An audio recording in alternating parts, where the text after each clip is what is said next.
കള്ളക്കടൽ എന്ന് പറയുന്നത് നമ്മളുടെ തീരത്തൊന്നും ഉള്ള ഒരു കാലാവസ്ഥ പ്രതിഭാസത്തിന്റെ ഭാഗമല്ലാതെ തെക്കൻ ഇന്ത്യൻ മഹാസമുദ്രത്തിൽ ഉണ്ടാവുന്ന വലിയ ചുഴലിക്കാറ്റുകളുടെ ഫലമായിട്ട് ആ ചുഴലിക്കാറ്റ് കടന്നുപോയതിനു ശേഷം ഒരു ഒന്നോ രണ്ടോ ആഴ്ചക്ക് ശേഷം അത് ഉൽപ്പാദിപ്പിച്ച ആ തിരമാലകൾ നമ്മുടെ തീരത്തേക്ക് എത്തുന്നതാണ് കള്ളക്കടൽ എന്ന് പറയുന്നത്. അപ്പൊ നമ്മുടെ തീരം ശാന്തമായിരിക്കുന്ന സമയത്തായിരിക്കും ഇത് സംഭവിക്കുക. അപ്പൊ അങ്ങനത്തെ ഒരു പ്രതിഭാസം വന്നു കഴിഞ്ഞിട്ടുണ്ടെങ്കിൽ പെട്ടെന്ന് നമ്മളുടെ ഈ ഫിഷറി നമ്മുടെ മത്സ്യബന്ധനത്തിന് പോകുന്ന ആളുകൾക്കെല്ലാം കൃത്യമായിട്ട് നമ്മുടെ കാലാവസ്ഥ നോക്കിയിട്ട് എന്തൊക്കെയാണ് അവിടെ ഉണ്ടാവാൻ സാധ്യതയുള്ള സംഭവങ്ങൾ എന്നറിയാം. പക്ഷെ ഈ ഒരു പ്രതിഭാസം നമ്മൾ പ്രതീക്ഷിക്കാതെ പെട്ടെന്ന് വരുന്നതുകൊണ്ടാണ് കള്ളന്മാര് രാത്രിയാണല്ലോ വരുന്നത്. അതുകൊണ്ടാണ് ഈ ശാന്തമായിരിക്കുന്ന സമയത്ത് വരുന്ന ഒരു പ്രതിഭാസം ആയതുകൊണ്ടാണ് കള്ളക്കടൽ എന്ന് വിളിക്കുന്നത്. അത് നമ്മളുടെ തീരപ്രദേശത്ത് വലിയ ശക്തമായ തിരകൾ ഉൽപ്പാദിപ്പിക്കുകയും അതിന്റെ ഭാഗമായിട്ടുള്ള പ്രശ്നങ്ങൾ സൃഷ്ടിക്കുകയും ചെയ്യും.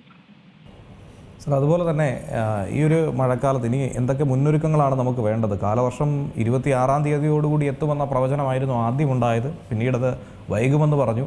പിന്നെ സാധാരണഗതിയിൽ ജൂൺ 1-ന് എത്തുമെന്ന് പ്രതീക്ഷയെങ്കിലും വീണ്ടും 1-2 ദിവസം വൈകാനുള്ളൊരു സാധ്യത പറയുന്നു. എന്താണ് ഇത്തരത്തിലൊരു ഡിലേ ഉണ്ടാകാനുള്ള ഒരു സാഹചര്യം ഇപ്പോൾ സംജാതമായത്? കാലവർഷം ഏകദേശം കാലവർഷത്തിന്റെ സ്വഭാവമുള്ള മഴയാണ് നമുക്കിപ്പോൾ ലഭിച്ചുകൊണ്ടിരിക്കുന്നത്. പക്ഷേ സാങ്കേതികമായിട്ട് കേന്ദ്ര കാലാവസ്ഥ വകുപ്പ് കാലവർഷം പ്രഖ്യാപിക്കുന്നത്, അത് വന്നെത്തി എന്ന് പറയുന്നത് 2-3 മാനദണ്ഡങ്ങളുടെ അടിസ്ഥാനമായിട്ടാണ്. അപ്പൊ മഴ നമുക്ക് ലഭിക്കുന്നുണ്ടെങ്കിൽ പോലും ഈ പറയുന്ന പടിഞ്ഞാറൻ കാറ്റിന്റെ ശക്തി വേണ്ടത്ര ഇതുവരെ ആയിട്ടില്ല. അതൊന്ന് സ്ലഗ്ഗിഷ് ആയിട്ടുള്ള ഒരു മൂവ്മെന്റ് ആണ് ഇപ്പോ മൺസൂൺ എന്നുള്ളത്. 2-3 ദിവസങ്ങൾക്ക് മുമ്പ് തന്നെ കേരളത്തിന്റെ തൊട്ട് താഴെ വരെ ഈ മൺസൂൺ എത്തി.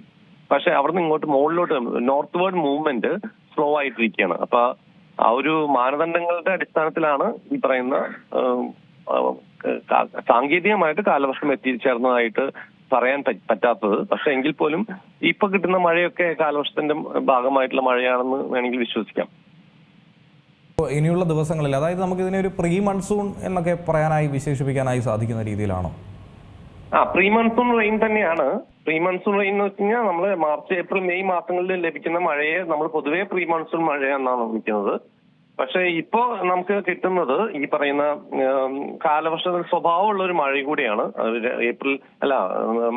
മെയ് 26-ാം തീയതി കാലവർഷം എത്തിച്ചേരുമെന്ന് കേന്ദ്ര കാലാവസ്ഥ വകുപ്പ് പ്രഖ്യാപിച്ചിരുന്നു. പക്ഷെ അതിന്റെ കാലവർഷം വന്നോ ഇല്ലയോ എന്ന് അറിയാൻ വേണ്ടിയിട്ടുള്ള മാനദണ്ഡങ്ങളെല്ലാം ഇപ്പോഴും ഫുൾഫിൽ ചെയ്തിട്ടില്ല എന്നുള്ളതാണ് എന്റെ ഒരു പ്രശ്നം.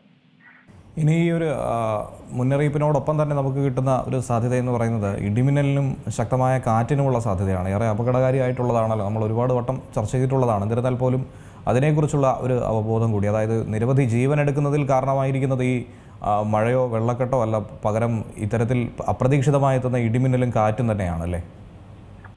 ഇടിമിന്നലിന്റെ പ്രശ്നങ്ങൾ കുറയാൻ പോവാണ്. കാരണം കാലവർഷം എത്തിച്ചേർന്നു കഴിഞ്ഞിട്ടുണ്ടെങ്കിൽ ഇടിമിന്നല് ദുരന്തങ്ങൾ കുറയും. സാധാരണഗതിയിൽ ഈ മാർച്ച്, ഏപ്രിൽ, മെയ് മാസങ്ങളിൽ ലഭിക്കുന്ന മഴയുടെ ഭാഗമായിട്ട് ഉയർന്ന കൂമ്പാരമേഘങ്ങൾ രൂപപ്പെടുന്നതിന്റെ ഭാഗമായിട്ടാണ് ഇടിമിന്നൽ പ്രശ്നങ്ങൾ ഉണ്ടാവുന്നത്.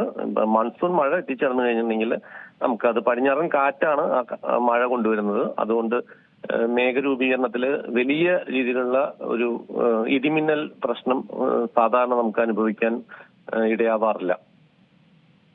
അപ്പൊ അടുത്ത ദിവസങ്ങളിൽ കാലവർഷം എത്തിച്ചേരുന്നതിന്റെ ഭാഗമായിട്ട് ഇടിമിന്നൽ പ്രശ്നങ്ങൾ നമുക്ക് കുറയും. പക്ഷെ ഈ മഴയുടെ പ്രശ്നം ഉണ്ടാവും.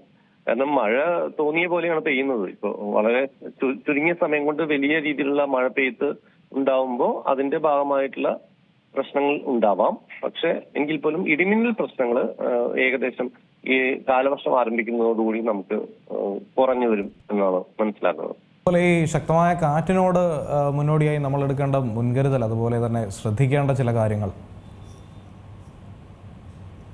കാറ്റിന്റെ ദുരന്തം നമുക്ക് കുറവാണ്, വലിയ പ്രശ്നമില്ല. നമുക്കൊരു 60 കിലോമീറ്റർ സ്പീഡിലൊക്കെയാണ് പരമാവധി കാറ്റ് വീശുക. അതും ഉയർന്ന സ്ഥലങ്ങളിൽ മാത്രമാണ് അത്രയും ശക്തമായ കാറ്റ് നമുക്ക് അനുഭവപ്പെടുള്ളൂ.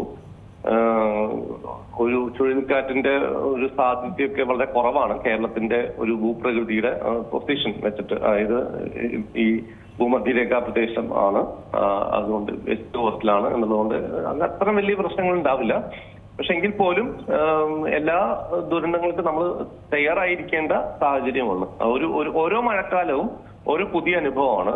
ആർക്കും കൃത്യമായിട്ട് എങ്ങനെയാണ് ഈ മൺസൂൺ വരുന്നത് എന്നോ എങ്ങനെയാണ് ഈ മൺസൂൺ പെരുമാറാൻ പോകുന്നതെന്നോ നമുക്ക് കൃത്യതയോട് കൂടിയിട്ട് പറയാൻ പറ്റാത്ത ഒരു അവസ്ഥയുണ്ട്. അപ്പൊ അപ്രവചനീയമായിട്ടുള്ള മഴ കാലം മറ്റേ നമ്മൾ പ്രതീക്ഷിക്കണം.